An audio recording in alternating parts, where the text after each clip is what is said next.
Sesungguhnya catatan orang-orang yang durhaka itu benar-benar tersimpan dalam sijin. Wa ma adraka mas sijin, tahukah engkau apa itu sijin? Kitabum marqum, kitab yang berisi seluruh catatan amal. Wailun lil mukadzibin, wailun yauma idzin lil mukadzibin. Celakalah pada hari itu bagi para pendusta. Alladzina yukadzibuna biyaumiddin, yaitu orang-orang yang mendustakan hari pembalasan. Wa ma yukadzibu bihi illa kullu mu'tadin athim. Tidak ada yang mendustakannya tentang hari pembalasan itu kecuali setiap orang yang melampaui batas lagi sangat berdosa. Ma'asyiral muslimin wal muslimat rahimani wa rahimakumullah. Sebelum kita menjelaskan ayat per ayat dari surah Al-Mutaffifin ini, ayat ini menjelaskan tentang para pendusta akan hari kiamat. Dan khitabnya secara khusus kepada orang-orang musyrik Arab, orang-orang kafir di zaman Nabi. Tetapi juga khitabnya bagi kita. Karena ibrah Quran itu bukan khususnya ayat itu turun kepada siapa, tetapi umumnya lafaz mencakup kita semua. Ma'asyiral muslimin wal muslimat rahimani wa rahimakumullah. Kenapa orang-orang musyrik Arab di zaman itu mereka mengingkari bahwa tidak ada balasan setelah kematian? Yang pertama, disebutkan para ulama karena beriman dengan hari akhir atau hari pembalasan itu bagi mereka itu sama saja mereka akan mendapatkan kehancuran kelak pada hari kiamat, karena kebiasaan mereka yang tidak bisa meninggalkan maksiat kepada Allah Azza wa Jalla, dan setiap maksiat itu pasti ada balasannya. Jadi mereka menganggap kalau ada pembalasan, binasalah kami kalau begitu. Yang kedua, setiap nikmat yang Allah Subhanahu wa taala berikan kepada mereka di dunia akan dihisab pada hari kiamat. Baik itu berupa harta, baik itu berupa umur, waktu, dan begitu seterusnya. Dan itu mereka tidak mau seperti itu. Jadi mereka ingin hidup senang-senang tanpa ada hisab. Makanya dengan sebab itu mereka tidak mau beriman dengan hari akhir. Kemudian yang ketiga, karena kalau ada balasan pada hari kiamat itu sama dengan membuka aib mereka. Karena sebagian mereka orang-orang jahiliyah itu mereka orang-orang zalim, suka menindas orang-orang yang lemah, suka mencuri, mengambil hak orang lain. Sementara pada hari kiamat semua catatan amal kita akan ditampakkan di hadapan manusia, dan itu akan mempermalukan diri mereka. Lah, tiga sebab inilah kenapa kemudian orang-orang jahiliyah itu, orang-orang musyrik ataupun orang-orang kafir di zaman itu mengingkari tidak adanya hari akhir ataupun hari pembalasan. Makanya Allah Subhanahu wa taala singgung di sini, dan rata-rata ayat-ayat makkiyah, ikhwan, kalau antum membaca Al-Qur'an ayat-ayat makkiyah ya, bukan ayat-ayat madani. Maksudnya ayat-ayat makki itu turun sebelum hijrah dan ayat madani itu turun setelah hijrah. Itu umumnya bicara soal akidah, soal keimanan dengan hari akhir, soal balasan, soal hisab, soal sorga, soal neraka, dan begitu seterusnya. Karena memang periode Mekah itu Nabi SAW dihadapkan dengan orang-orang kafir musyrik yang mereka mengingkari adanya hari kebangkitan. Makanya ayat-ayat yang turun itu kebanyakan seputar itu. Kalau antum mengikuti tafsir Al-Quran dari mulai awal surat sampai kul a'udzu birabbin nas sampai sekarang surah Al-Mutaffifin, umumnya juz amma itu makiyah, karena banyak bercerita tentang akidah masalahnya, tentang keimanan kita dengan hari akhir. Ma'asyiral muslimin wal muslimat rahimani wa rahimakumullah. Tentu dalam Islam ada dampak yang akan diberikan kepada orang-orang yang mengingkari atau mendustakan hari akhir itu. Apa saja dampak buruknya? Pertama, orang yang mendustakan tentang adanya hari akhir itu adalah sababun lil adzabil alim wal bu'du an rabbil alamin. Sebab dia akan mendapatkan azab yang pedih dan jauhnya dia dari Rabb semesta alam. Disebutkan dalam sebuah hadis, Nabi SAW mengatakan, "Salasatun la yukallimuhumullahu yaumal qiyamah wa la yanzuru ilaihim wa la yuzakkihim wa lahum adzabun alim." Ada tiga kelompok, kata Rasul, kelak pada hari kiamat tidak akan diajak bicara oleh Allah, tidak akan dilihat oleh Allah, tidak akan dibersihkan dosa-dosanya oleh Allah, bahkan bagi mereka azab yang sangat pedih. Dan Rasul mengucapkan seperti ini 3 kali, sampai Abu Dzar Al-Ghifari radhiyallahu anhu mengatakan, khabu wa khasaru, sungguh rugi orang itu wahai Rasul. Siapa mereka? Maka Nabi SAW mengatakan al-musbil, pertama orang yang isbal, orang yang melembrehkan pakaiannya di bawah mata kaki bagi laki-laki. Kemudian al-mannan, orang yang mengungkit-ngungkit pemberian. Kemudian al-munafiq sil'atahu bil halifil kadhib, orang-orang yang kemudian berani bersumpah dusta untuk melariskan dagangannya. Maka di sini ada kalimat al-kadhib, dusta untuk melariskan dagangannya. Artinya orang yang kemudian menipu orang untuk melariskan dagangannya, hakikatnya dia tidak yakin dengan kehidupan setelah kematian. Bahwa dengan berdusta itu sebenarnya ada balasan, tapi dia tidak takut dengan balasan itu, atau boleh jadi mengingkari soal balasan itu. Ini yang pertama. Kemudian yang kedua, al-kadhibu sababun lidukhulin nar, bahwa dusta ataupun mengingkari adanya hari akhir itu adalah sebab Allah akan memasukkan dia ke dalam neraka. Kata Nabi SAW, ahlul jannati thalathatun, penduduk sorga itu ada 3 kelompok. Kemudian Nabi SAW mengatakan, begitu juga ahlun nar, juga ada 3 kelompok. Ketika Nabi SAW menyebutkan ahlun nar, salah satunya Rasul mengatakan al-kadhibu, dia berdusta atau mendustakan hari akhir. Ini juga menunjukkan bahwa orang yang mendustakan hari akhir itu sebab dia akan dimasukkan ke dalam neraka. Kemudian yang ketiga disebutkan para ulama, al-kadhibu sababun lihirmani sahibihi an yadkhulal jannah ma'a dakhilin, bahwa dusta itu sebab haramnya dia akan masuk ke dalam sorga bersama orang-orang yang masuk ke dalam sorga. Kata Nabi SAW, thalathatun la yadkhulunal jannah, 3 manusia tidak akan masuk ke dalam sorga. Kemudian Rasul mengatakan, asy-syaikhuz zani, orang tua yang berzina, wal imamul kadzdzab, dan imam yang berdusta, wal ail al-marhu, orang miskin kemudian dia sombong. Di sini ada kalimat al-imamul kadzdzab. Ada kalimat kadzab, pendusta di sini. Dan dusta di sini ya umum, mendustakan apa saja. Hakikatnya orang-orang yang melakukan dusta ataupun melakukan kezaliman dengan cara berdusta, dia tidak yakin bahwa dustanya itu akan ada balasan di akhirat. Makanya inilah kemudian Nabi SAW sampai menyebutkan 3 bahaya dalam hadis-hadis ini soal dusta. Artinya kalau dusta sesama kita saja sudah sedemikian rupa gini ya siksa dan azabnya, macam mana kalau dia berdusta atas nama Allah dengan cara mengingkari tidak adanya hari pembalasan setelah kematian? Tentu lebih besar lagi dosa orang yang berdusta ini. Ma'asyiral muslimin yang dimuliakan Allah Azza wa Jalla, baik kita akan masuk kepada ayat yang kita baca di sini. Di sini Allah Subhanahu wa taala mengatakan, kalla inna kitabal fujjari lafi sijjin. Sesungguhnya Alkitab, kitab di sini ada yang mengartikan arwah. Maksudnya ruh-ruhnya orang-orang kafir. Ruh-ruhnya orang-orang yang kufur kepada Allah Azza wa Jal ataupun orang-orang fajir, lafi sijjin, berada di sijjin. Kita akan bahas di sini kalimat al-fujur. Apa itu fujur dalam Quran itu? Sebagian para ulama tafsir tentunya ketika memaknai mana fujur ataupun fajir, dikatakan oleh para ulama tafsir di antaranya Al-Imam Al-Munawi rahimahullahu taala. Beliau mengatakan arti fujur adalah al-khuruj an ta'atillah. Dia keluar dari ketaatan kepada Allah Subhanahu wa taala. Maka setiap orang yang keluar dari ketaatan dalam bahasa Arab disebut fajir ataupun fujur. Ada juga yang mengatakan maksudnya fujur adalah al-imbi'atsu fil ma'asi wat tawassu fiha. Orang yang tenggelam dalam kemaksiatan dan dia melebarkan kemaksiatannya kemana-mana. Jadi orang yang banyak sekali macam-macam maksiat ia lakukan, itulah orang fajir namanya. Ada juga yang mengatakan fajir di sini atau fujur adalah mailun anil haqqi ilal batil. Seseorang berpaling dari kebenaran dan memilih kebatilan. Tapi ada juga yang mengatakan fajir ini terkadang diartikan kafir. Kafir dengan fajir itu sama sebenarnya, satu makna. Itulah di antara makna fajir. Lah orang-orang fajir di sini disebutkan di sini kalla inna kitabal fujar. Sesungguhnya kitab al-fujar maksudnya arwahnya orang-orang fajir, orang-orang jahat itu, orang ahli maksiat.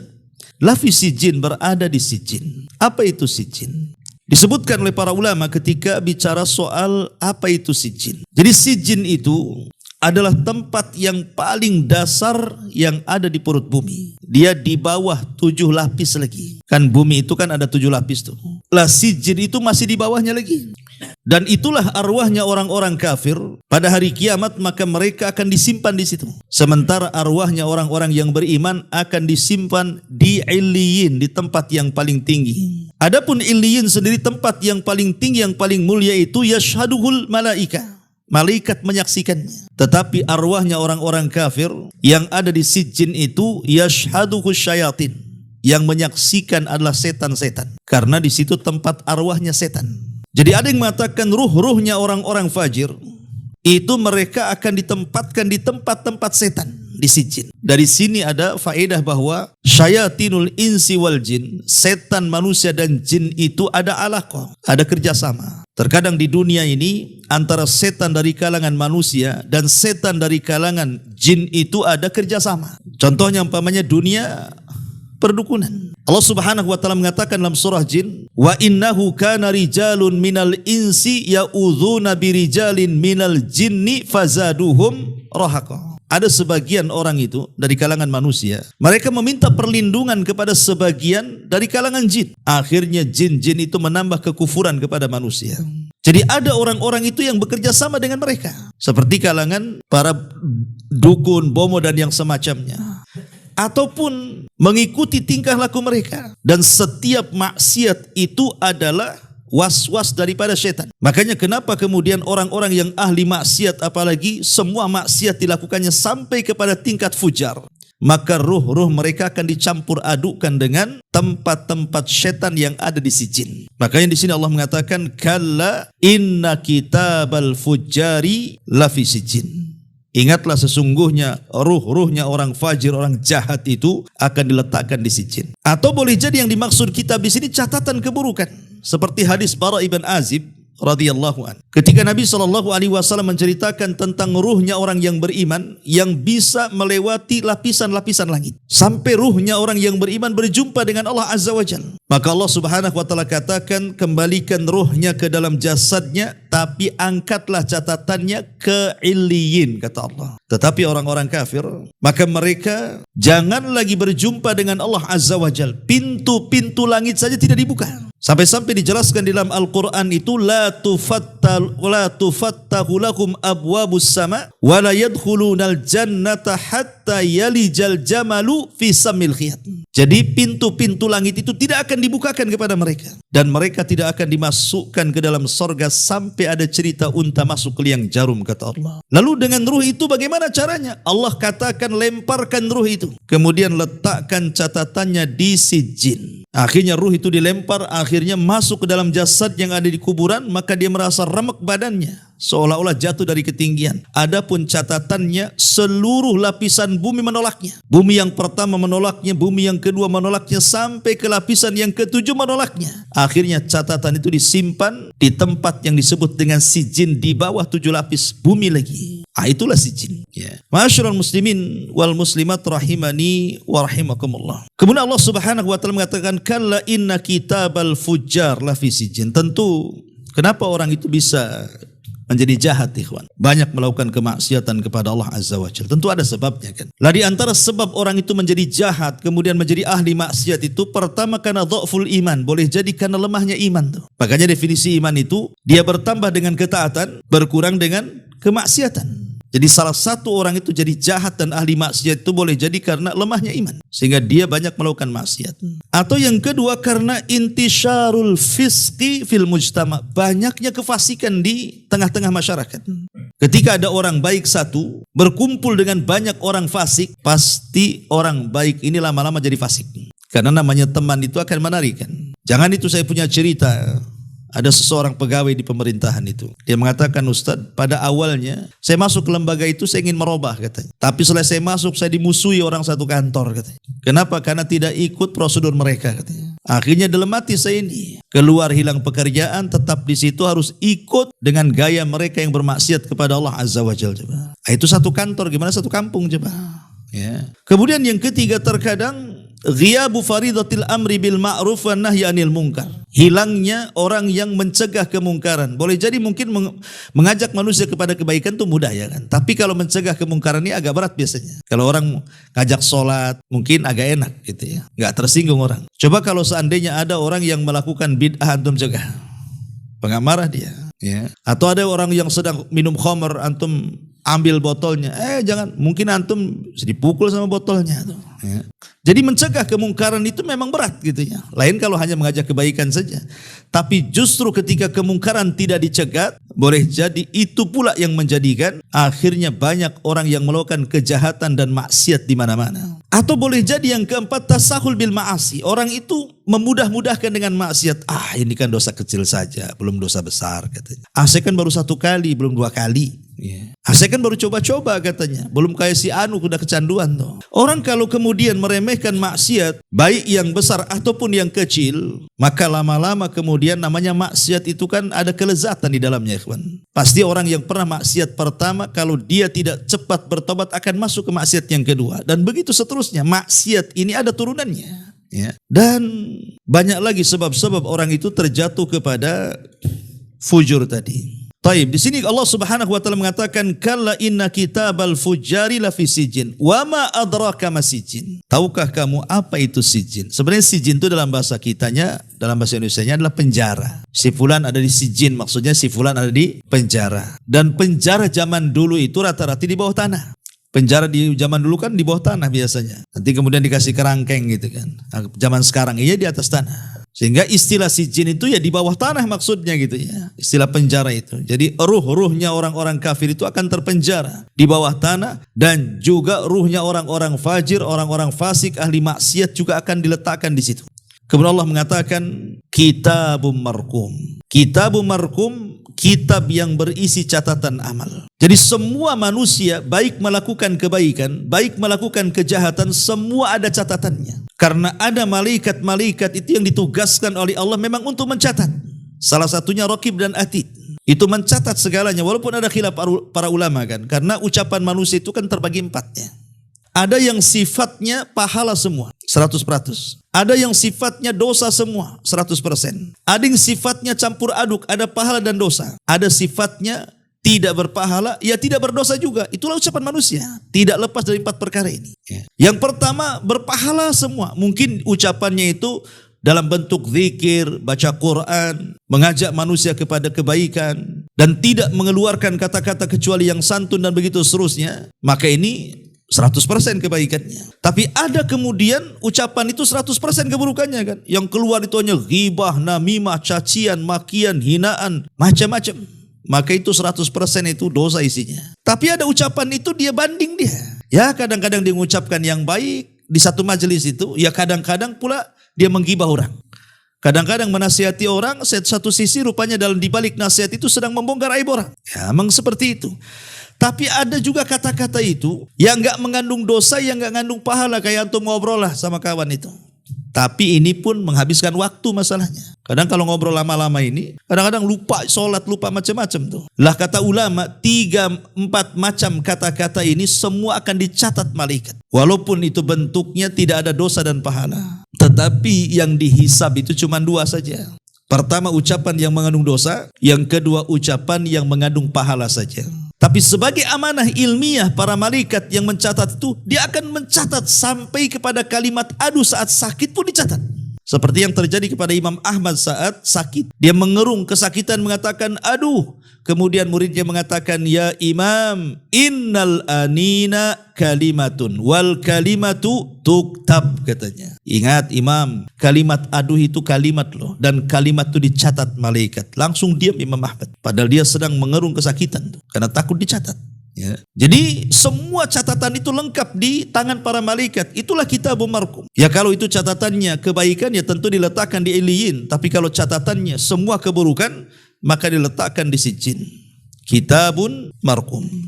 Kemudian Allah mengatakan wailun yauma idzin lil mukadzibin. Celaka pada hari itu bagi para pendusta. Kalimat wail sudah saya jelaskan bahwa kalimat wail ini banyak makna. Ada yang mengatakan kalimat wail ini artinya seseorang mendoakan dirinya sendiri akan kehancuran. Ada orang mendoakan untuk dirinya sendiri akan kehancuran. Itulah namanya wail. Ya. Tapi ada juga yang mengatakan wail itu artinya sebuah lembah di dalam jahanam. Saking panasnya kalau gunung-gunung yang ada di bumi itu dipendamkan di situ maka akan meleleh. Saking panasnya dan terbakarnya. Bahkan dijelaskan lembah itu bukan hanya sekedar panas, tapi syadidul qa'ri, syadidul zulmi, syadidun natani. Jadi sangat dalam sehingga gelap, sangat busuk karena seluruh nanah penduduk neraka itu masuk ke situ. Itulah wail. Untuk siapa wail? Yauma idzin lil mukadzibin, bagi orang-orang yang mendustakan akan hari balasan. Orang-orang yang mendustakan akan hari balasan maka mereka terancam dengan wailun, dengan wadin fi jahannam syadidul qa'ri syadidun natani syadidul dulmi, sangat dalam, sangat busuk dan sangat gelap. Naudzubillah. Celaka bagi mereka para pendusta. Dusta ini ikhwatu fiddin muliakan Allah Subhanahu wa taala, lawan daripada as-sidqu, kejujuran. Makanya Rasul mengatakan alaikum bis-sidqi, wajib atas kalian jujur. Fa inna sidqa yahdi ilal bir, karena kejujuran itu mengarah kepada albir, kebaikan. Wal bir yahdi ilal jannah, sementara kebaikan mengarah ke surga. Tapi Rasul mengatakan iyyakum wal kadzib, hati-hati kalian jangan berdusta. Fa innal kadziba yahdi ilal fujur.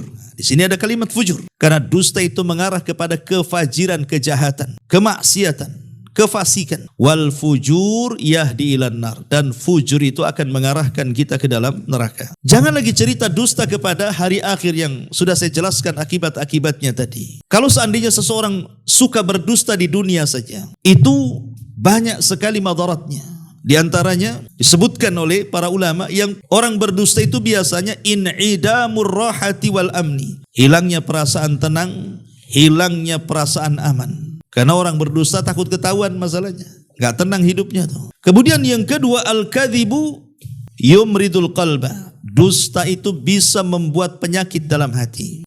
Makanya Allah Subhanahu wa taala ketika menyebutkan akhlaknya orang-orang munafik, yukhadi'una Allah walladzina amanu wa ma yakhda'una illa anfusahum wa ma yash'urun fi qulubihim maradun. Dalam hati orang-orang munafik itu ada penyakit. Karena orang munafik itu ahli dusta. Lisannya berbeda dengan hatinya. Kemudian yang ketiga, al-kadzib yungkisur rizqa wa yamhaqul barakah, bisa mengurangi rizki dan menghapus keberkahannya. Sebagaimana Rasul mengatakan, birrul walidaini yazidu fil umri wal kadzibu yungkisur rizqa. Berbuat baik kepada kedua orang tua bisa menambah umur, tetapi dusta itu bisa mengurangi rizki. Walaupun zahirnya bertambah, seperti orang yang curang dalam berniaga itu. Zahirnya kan bertambah itu dengan kecurangannya, tetapi dihilangkan berkahnya. Naudzubillah. Kemudian yang keempat, al-kadzibu sababun libtida'il malaikati wa hirmani barakatihim, bahwa dusta itu menyebabkan jauhnya dia dari para malaikat dan hilangnya berkah para malaikat kepada mereka. Sebagaimana hadis yang masyhur, Rasul mengatakan idza kadzabal abdu taba'adal malak anhu milan, kata dia min natani ma ja'a bi. Apabila seorang hamba berdusta, maka malaikat akan menjauh darinya 1 mil karena tercium bau busuk dari kedustaannya. Tapi tentu kebusukan ini hanya dicium oleh para malaikat. Kalau setiap orang yang dusta mengeluarkan bau busuk dan kita bisa menciumnya, mungkin kita bau semua, ikhwan. Nah, kita ini juga kadang-kadang berdusta kan begitu. Tapi Allah Subhanahu wa taala menutup aib kita ini dengan cara apa? Tidak ada bau dalam maksiat. Kalau ada bau dalam maksiat itu tidak ada antum mau duduk dengan saya. Begitu juga saya tidak mau duduk juga dengan antum. Ya. Kemudian yang nomor 6, al-kadzibu sababun lihirmani min nikmatil hidayah. Dan yang bahaya, dusta itu bisa menyebabkan orang diharamkan dari nikmat hidayah. Innallaha la yahdi man huwa musrifun kadzab, kata Allah. Allah tidak akan berikan hidayah kepada orang yang melampau lagi pendusta. Dan bahaya kalau tidak dapat hidayah, sementara nikmat yang paling besar itu hidayah. Kemudian al-kadzibu sababun litardi min rahmatillah, bahwa dusta itu menyebabkan diusirnya dia dari rahmat Allah Subhanahu wa taala, sebagaimana disebutkan dalam surah Al-Imran ayat 61. Kemudian juga al-kadzibu yahdi ilal fujur wa sahibuhu muta'awadu binnar, bahwa dusta itu akan mengantarkan kepada al-fujur, orang jahat, kejahatan, dan pelakunya akan terancam dengan neraka. Ma'asyiral muslimin yang dimuliakan Allah Subhanahu wa taala. Ini di dunia ya, bicara soal umumnya dusta.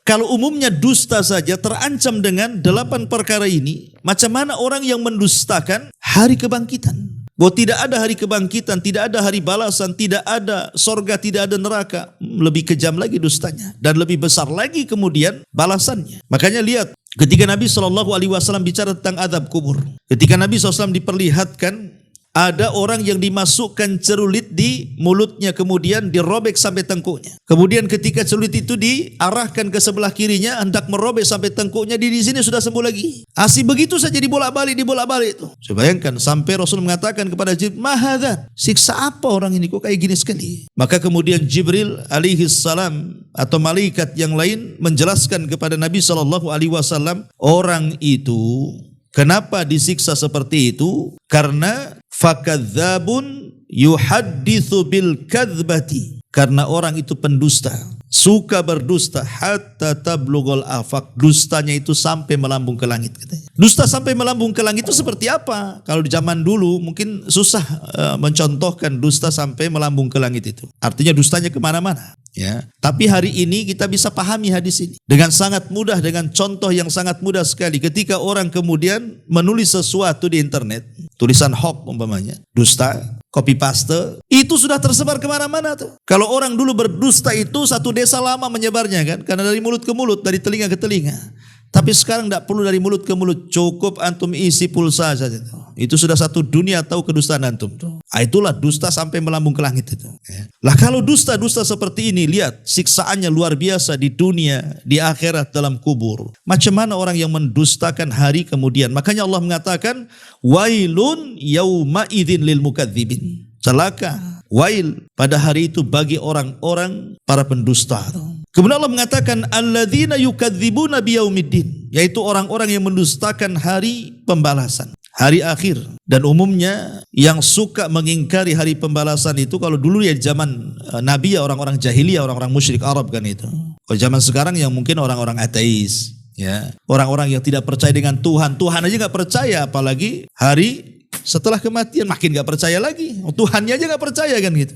Orang-orang ateis, orang-orang orientalis dan begitu seterusnya, mereka tidak yakin dengan itu. Makanya kemudian Allah mengatakan, wa may yukadzibu bihi illa kullu mu'tadin atsim. Tidak ada yang mendustakan hari kemudian itu kecuali setiap orang yang mu'tad, melampaui batas, atsim, orang yang banyak melakukan dosa.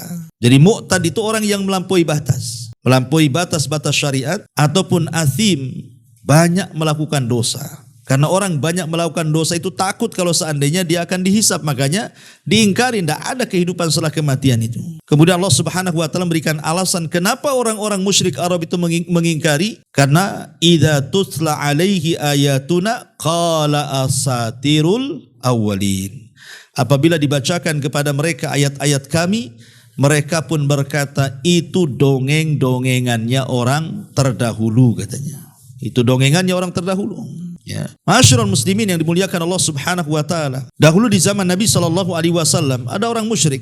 Orang musyrik ini merasa cerdas gitu ya, karena suka ya sudah melanglang buana bahasa kitanya, sudah jauh mainnya ke sana kemari dan selalu mendengar kisah-kisah di beberapa tempat tentang kisah-kisah fiktif. Banyaklah di negeri kita kan ada juga kisah-kisah fiktif, kisah-kisah yang di desa-desa kayak cerita Tangkuban Perahu gitu ya, Maling Kundang atau apa kan, cerita rakyat tuh kan itu belum tentu juga kebenarannya kan itu ya. Bisa ya bisa tidak, namanya cerita rakyat. Sanadnya aja nggak jelas kan itu. Lah ada orang-orang di zaman Rasul itu orang musyrik yang suka dengan cerita-cerita rakyat gitu. Diambil dari negara-negara luar. Ya. Kemudian dia mengatakan bahwa apa yang dikisahkan Muhammad itu tidak lebih hebat dibandingkan yang aku kisahkan. Gitu. Kemudian dia bacakan kisah-kisah itu. Makanya turun ayat, idza tutsla alaihim ayatuna qalu asatirul awwalin. Apabila dibacakan ayat-ayat Al-Quran, disangkanya itu adalah dongengan-dongengan Muhammad dari umat-umat terdahulu katanya. Karena isinya Quran itu kan tentang kisah-kisah umat dulu kan. Kisahnya para nabi, kisahnya kaum para nabi, kisahnya para pendusta nabi.